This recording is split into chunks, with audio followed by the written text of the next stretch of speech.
Hi guys, it's Natalie here. Welcome back to my channel. Thank you to all of you who keep following along and encouraging me to keep going. I have had lots of requests for this next video, which is common exercises used for therapeutic movement or to make you feel better that are commonly done incorrectly, that lead to pain instead of getting you out of pain. So we're going to target basically the spine and just 4 common exercises that you see in yoga, fitness, things that I even mention to do, but often I hear that people end up hurting themselves or making their problems worse by not really knowing what to do. So we're going to quickly go through those. And yeah, so all you need for today is a piece of floor, a mat if you have it, and that's about it. Some comfortable clothing. And we're going to start laying back onto your back.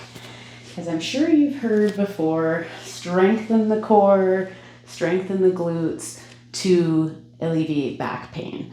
And although that is very true, it also depends on what you got going on, and the exercises to strengthen can sometimes make it a bit worse. So we're going to start with a classic one as the glute bridge. Now the glute bridge, for most, it looks really simple. You simply place your feet on the ground and you squeeze up to the ceiling, either pulsing or coming up and down. Seems easy enough, right? And it is. However, what people tend to do is really dig their heels in and just focus on lifting up super high and increasing the arch in their lower back, which can injure the facet joints. So what you want to do before you even think about lifting up is to curl your belly button down, curl your lower back into the ground. And you can see how it's almost an ab exercise in itself. It actually also helps lengthen the psoas muscle at the spine. So that alone is a great lower back exercise. If you need to stay right there, you go ahead and do so. So you would squeeze the lower back down to the floor, beginning to lift the tailbone up as if you're pulling the tailbone away from, say, the back of your head. So then once you can achieve that, and for some of you, you won't even be able to get your lower back down. So that's where you're going to stay. Of course, if there's any pain, discomfort, shooting down the legs, that's where you're going to stop and shoot me a message or comment below.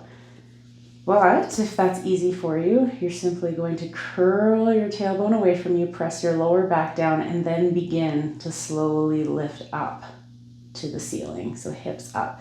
Now once we get up there, we want to make sure that our hips are level. We don't have one dropping, that our knees aren't splaying to the side or dropping in, that our feet aren't being sacrificed. I forgot to mention our feet should be pointing straight ahead. And we're lifting up through here, continuously trying to flatten out the lower back, squeezing the tailbone away, and that's where you're going to get your lift from. So from there, we're going to add on to that, which is another strengthener for the core. However, I like to do things a little bit differently. Purposes of therapy here, you're going to lift one leg or maybe both at the same time. Continue to leave your lower back on the ground, and I call this kind of the ding-dong lift because you're going to ding-dong to one side just until you can't anymore, and then exhale back to center. So this is a little bit of a lower body or lower oblique twist. From there, remembering to push the lower back down to the ground, pull the tailbone out from underneath you, and ding-dong to the other side. Or if I were to do that all in one, it would be ding dong, and bringing yourself back up. Now this one isn't as technical, but the goal is to not hang on to something or try to keep the opposite shoulder down. So you're inhaling as you go down, exhaling as you come up. Inhaling as you come down, exhaling as you come up. Now this is where the transition back to the bridge happens, either one leg down or both at the same time, and then squeeze and lift, and back down. If you can do both legs to come back up, even better. Exhale up, inhale to the side. Exhale up, inhale away or to the other side. Exhale up, inhale to drop the feet back down. Exhale up, inhale down. Exhale, legs up. Inhale down. Exhale.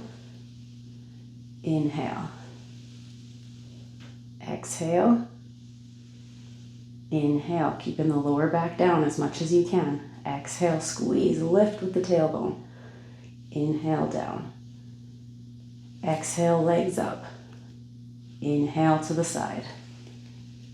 Exhale, back to center. Inhale to the other side. Exhale, back to center. Inhale, feet down. Let's do that one more time. Exhale, squeeze up. Inhale, back down. Exhale, keep the back down and lift the legs. Inhale to one side. Exhale, squeeze back to center. Inhale to the other side. Exhale back. And inhale, nice and slow and controlled, back down again. So that's just a little variation on bridge lift and twist, kind of hits your lower abs, your glutes, and your obliques all at the same time. Okay, now moving on to the second set of exercise. Planks, side planks, downward dogs, anything where we're kind of doing push-ups, things like that. Great exercises for the spine, also high risk of injury if we're not doing it properly. So we're gonna really take things down a notch here. We're gonna start by coming onto all fours. And the first thing I want you to try and do is place most of your body weight over top of your wrists. So you're gonna spread your fingers, lock out your hands, and just get used to having all your body weight or a lot of your body weight onto your hands without your wrists coming up or rolling back or sacrificing through the shoulders. So there's 4 areas we're gonna address here. The hands, really strong and firm. The eye of the elbow or the elbows, you're gonna really work to get the eye of the elbow to the front of the room for purposes of tricep push-ups or chaturangas. Obviously for a push-up, traditional push-up, it would be a little bit different. But for this today, we're gonna turn the eye of the elbow to the front of the room. It helps with shoulder impingement syndrome. And from there, I want you to take a feel for your shoulders. Is your head in the trough? Are you tucking your chin in too much? Are your shoulder blades sticking out behind you? What you want to do here is press the floor away from you. Keep the back of your shoulders open, pressing through the core, keeping everything very, very strong. See if you can hinge forward and maybe bend those elbows without losing that control in the shoulder. What I mean by control in the shoulder is this tends to happen. We dump into our upper traps, we dump into our shoulder joints. That is classic for shoulder injury. We cannot support the full plank or half plank properly if our shoulders aren't properly in the right position.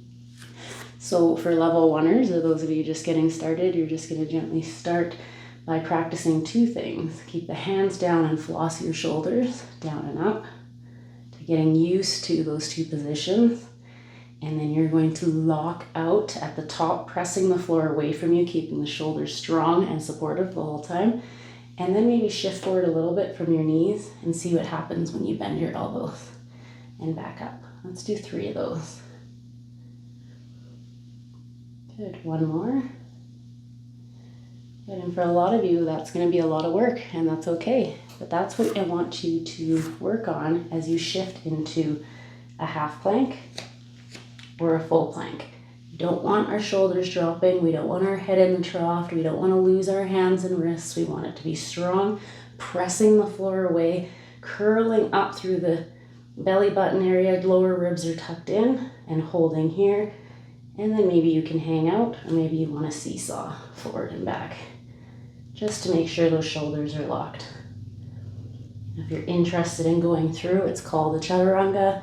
You can shift yourself forward, keep the shoulders strong, and flip yourself up into a gentle downward dog or upward dog, and then back to your downward dog. We're just going to hang out here for a moment in downward dog, opening up the back of the body.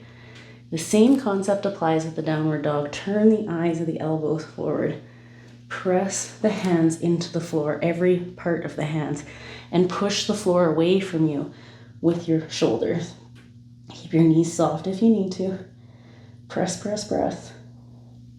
Begin to straighten the legs if you have it in you. And to put that all together, you shift forward into your upper plank, high plank, upper plank, up plank, we'll call that opposed to this one. Shift down and forward, keeping the shoulders strong and lifting up. Now upward dog is another really nice one. I see a lot of injuries coming from upward dog simply because we're not engaged. If you are just trying to bend at the lower back, you are going to hurt your lower back. Squeeze the glutes down. In fact, we're going to come all the way down here. To do those spinal extensions, notice how I flipped my feet. I'm reaching from my toes to my forehead away from each other. I'm opening through the chest and I'm squeezing using the back body to open my front of the body. Now if that's enough, that's where we stay. If you can go a little bit more, maybe lifting up or into a full upward dog, right up onto your feet. But my glutes and my core are engaged and strong, and my shoulders, everything. I hope that helps. Please drop any questions in the comments. If you like this video, please hit the like button. If you haven't subscribed already, please subscribe to my channel.